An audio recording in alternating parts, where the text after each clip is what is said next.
Hi YouTube, and this is JTrain997, back with another figure review. This time, my Transformers Revenge of the Fallen Soundwave. Now, I have already said in my past review that I've had a hard time finding this guy. Now, a lot of people commented and messaged me and said, this guy's not hard to find, he's not rare. Well, that may be the case, but in my area, I had to go to 4 different stores before I finally found this guy. So in my personal opinion, he's a little bit rarer than most. Now he is one of the triple changers. He changes from satellite to jet to obviously his robot mode. He looks very nice in the pack.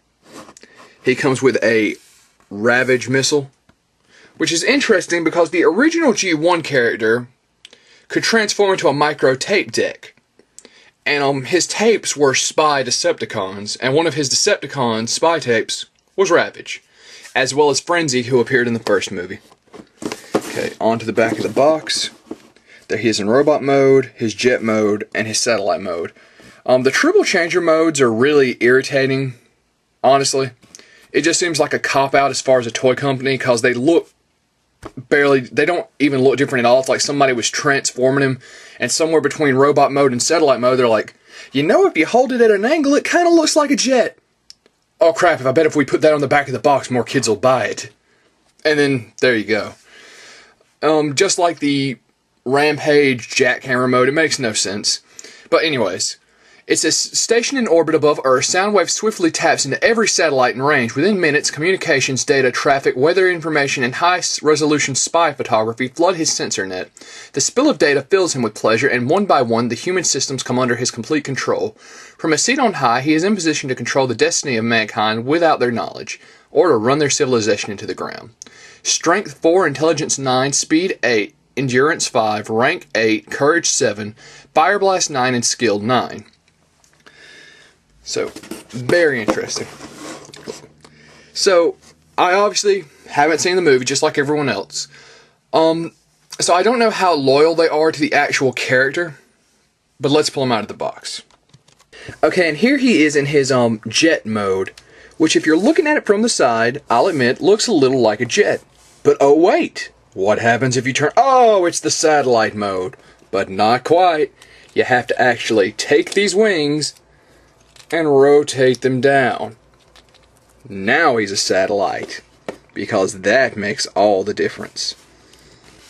So overall, I've already very strongly voiced my opinion. These triple changer things are a piece of crap. You could have just said he turns into a satellite. Fine, I'm happy. Overall, the transformation wasn't difficult.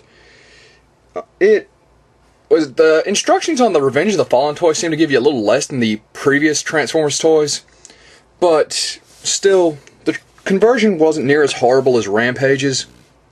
You see all his back parts there. I do not have his Ravage missile, and here's his Ravage missile. You can see there's some minor detail, but no paint. Slide that in real quick. There he is with his Ravage missile, and his button is right here. You press that, and or is it gonna press? It'll pop out. Ah, there we go. So overall, his alt modes, well, his satellite mode looks interesting. It cannot stand in any way, which is unfortunate, because he does look kind of cool as a satellite. But obviously he cannot. So without further ado, let's move on to the robot mode. Okay, and finally, here he is in robot mode. Now, he looks nice in robot mode, which is more than some of the other figures can say.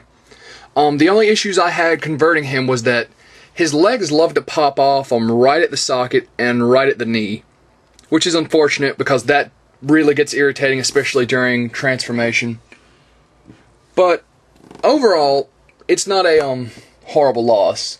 Side note, before anyone sends me 5 messages, I know these things aren't technically the way they're supposed to be, but I think the figure looks better like that. His Ravage missile is, of course, in his back, which it really doesn't look right there, but oh well. So overall, I love how they did the face. The detailing on this guy is great. His legs are a little loose, and like I've already said, they give you some issues during transformation. But overall, I enjoyed the figure. Now, he's a little bit hard to find. I know a lot of people don't think that, but for me, he was. Do I recommend getting him? Well, so far he's only my second out of the wave. He's definitely not a perfect figure. He has his issues. But so far, for a Soundwave figure, he's pretty cool. Now, one other problem I did have with this is scale. The majority of the other deluxe class figures are cars or etc. And this guy's supposed to be a satellite. I don't see why they made a deluxe figure. They should have just gone and made him either Voyager or Leader class. So until we get a Voyager or a Leader class Soundwave, this guy'll do. But he has his issues, so I'm going to go 6.5 out of 10. Definitely not perfect. He's around 10 or 11 bucks, maybe 12, depending on what store you go to. Is he worth that? If you're a Transformers or a Soundwave fan, he's not completely horrible. He'll look decent on a shelf when you're done. But you might want to look into some other figures if he's not your favorite character. So this is JTrain997. I'm giving Transformers Revenge of the Fallen Soundwave a 6.5 out of 10. And I'll see you soon, YouTube.